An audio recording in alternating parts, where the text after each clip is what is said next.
diagnosed with breast cancer in April of 2011, and I had gone through 4 months of treatment, through the standard treatment. Just went through 4 months of the strongest chemo that they had. Ended up having a bilateral mastectomy. I was 29 when I was diagnosed, and just was in the whole whirlwind of shock and everything else, and just going through the treatments. And at the end of all of that, at the end of my surgery, they found active cancer cells still in my body. 4 out of 5 tested active. And it appeared that the cancer had spread, or was trying to spread to other areas.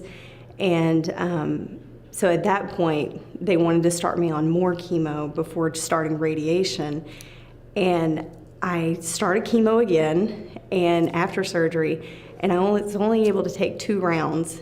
And by that second round, it completely tanked my blood cells, and my white blood cell count was almost nothing. So I had to wear a face mask out in public, and I had to stop the treatments because my body couldn't handle it.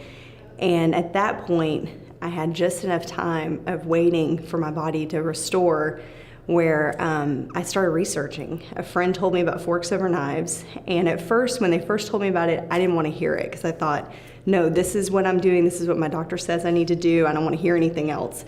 But at that point, after 4 months, and it didn't even kill the cancer, it just shrunk it so I could have surgery, I watched Forks Over Knives, and it was like a light came on. And when I saw Ruth Heydrich and I saw Dr. McDougall on there, I thought, why didn't anybody tell me about this?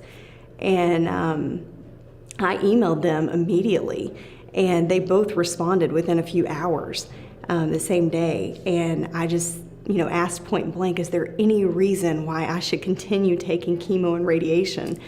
And because what I was feeling is, this is ridiculous. It didn't work the first time. Why am I continuing to make myself sick?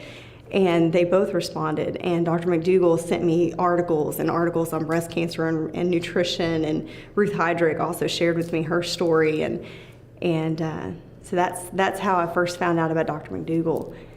My personality, it's kind of like once I know something, I can't just go in the gray area. It's like it's all or nothing.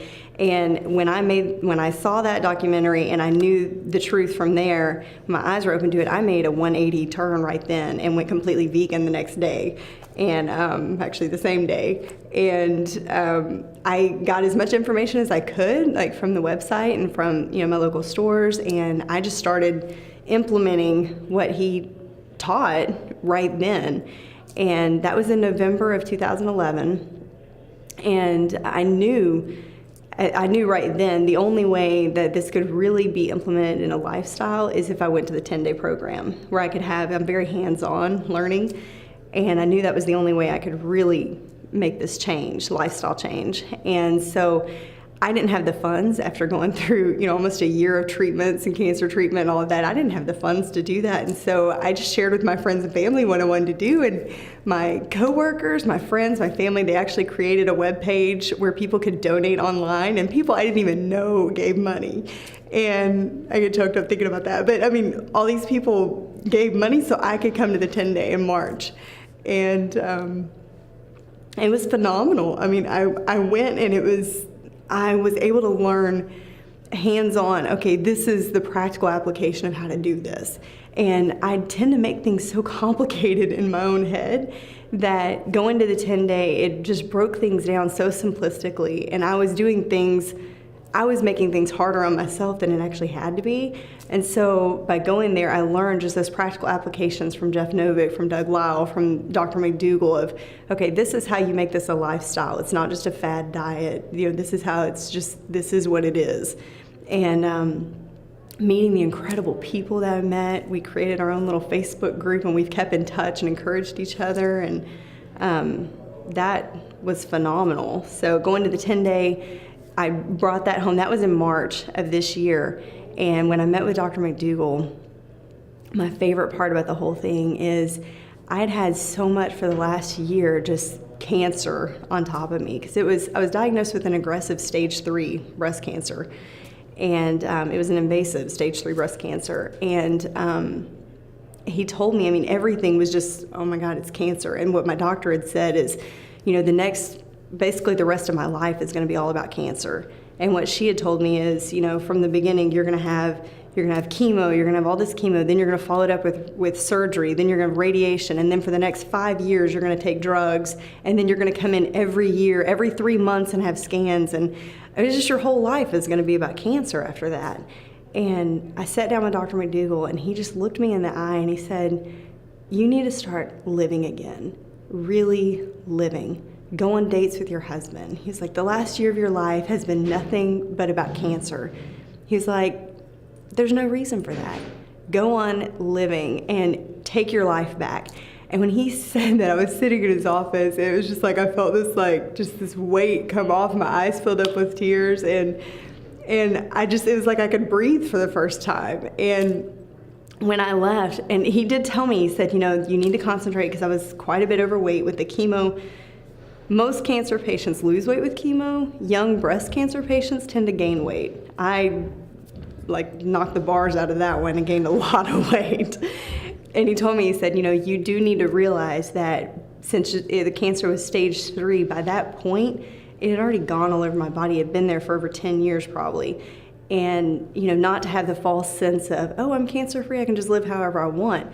But it was also sobering when he said, you need to realize that this cancer is, it has gone all over your body, and there's no guarantee that it's all completely gone. So you need to adhere to the diet strictly. You need to exercise. You need to get the excess weight off, because my particular cancer was very estrogen positive. And so fat cells create estrogen. And so for me, weight loss is a huge thing. And I listen to that. I appreciate that sobering thought, because it keeps you on track, when you think, oh, I can just do whatever. So I went home. I hired a personal trainer the day I got back from the 10-day. Started working out with a personal trainer because the cancer was also estrogen strong. I ended up having to have another surgery where I had my ovaries and tubes completely removed. So it put me through surgery-induced menopause at the same time. Since I made the change in November, I've lost 95 pounds so far.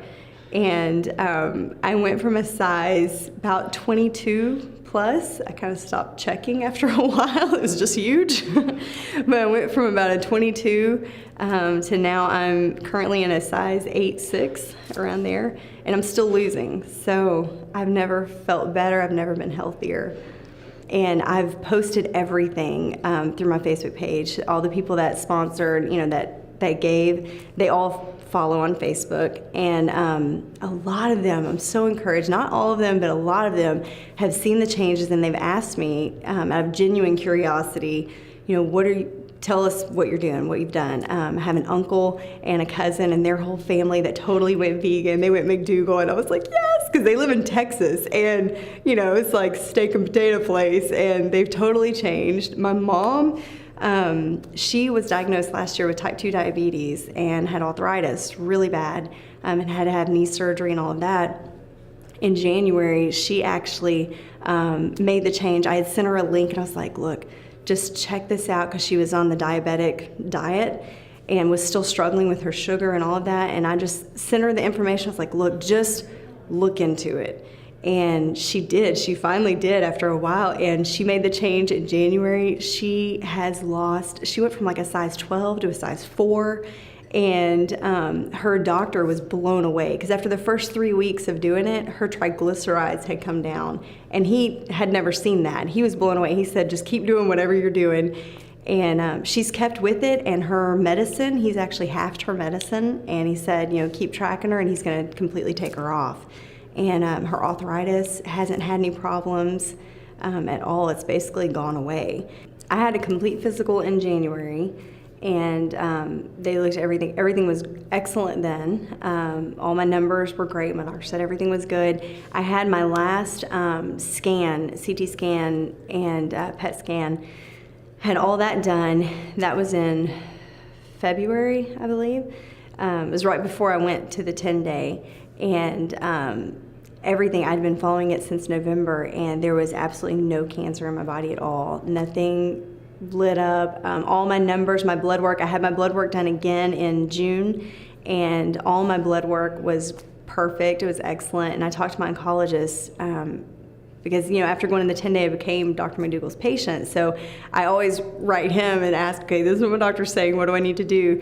And he encouraged me, unless something changes, there's no point in going in and having all those scans done every 3 months and, just being in the doctor's office all the time. If the McDougall program wasn't here, if I hadn't watched Four Silver Knives, if I hadn't found Dr. McDougall, I don't know, honestly, it sounds dramatic, I don't know honestly if I'd be alive right now. Because the road that I was on, nobody told me about nutrition. Nobody told me about that there was an alternative. Nobody told me that there was any other route than chemo, radiation, and surgery. I point blank asked my doctor about that. I asked her in the beginning, do I need to change the way I eat? Do I need to eat more organic? Do I need to do any things like that? And she told me, she said, no. She said, nutrition, she said there's no clinical data that proves it actually makes a difference. And she said it's more of just a psychological thing, that people feel like they're more in control when they watch what they eat, but it makes no difference as far as affecting the cancer. And she told me literally, she said, if you want to eat a donut, eat a damn donut.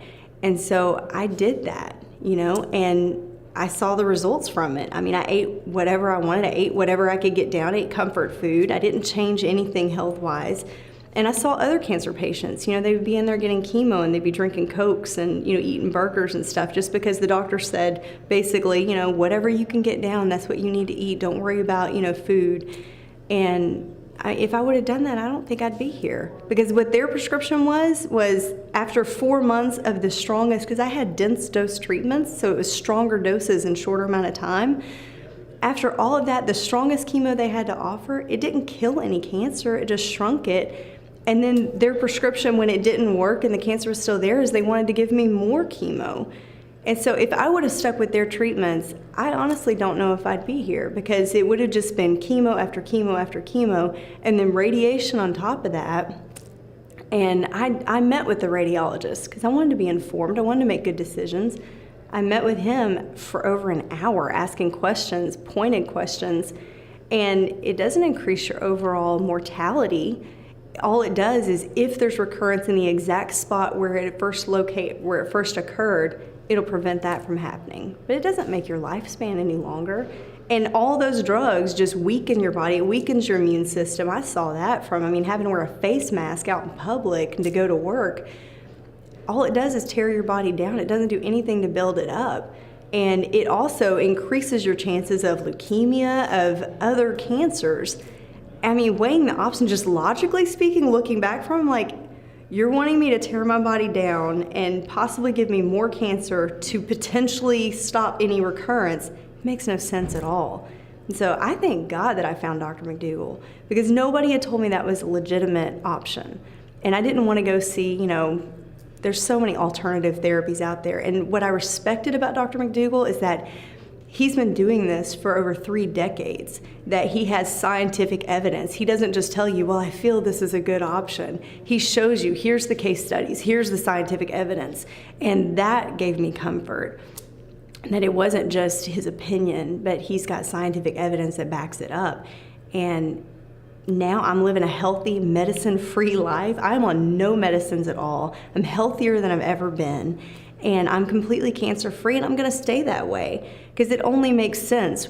Why would you tear your body down to prevent something from possibly happening when you could just build your body up, build your immune system up, and make it as strong as it possibly can be, so if anything tries to come back, your body at least has a fighting chance to beat it. And that's the option I took. So I'm thankful for Dr. McDougall. I'm so thankful that he shares the Star McDougall stories, like Ruth Heydrich, seeing her story, it was phenomenal to me. She's like my hero now, And, and him, he's just so personable, him and Mary both, to share their lives and just give out so much information free as well, for people that can't even come to a 10-day. It's phenomenal. And nobody does that.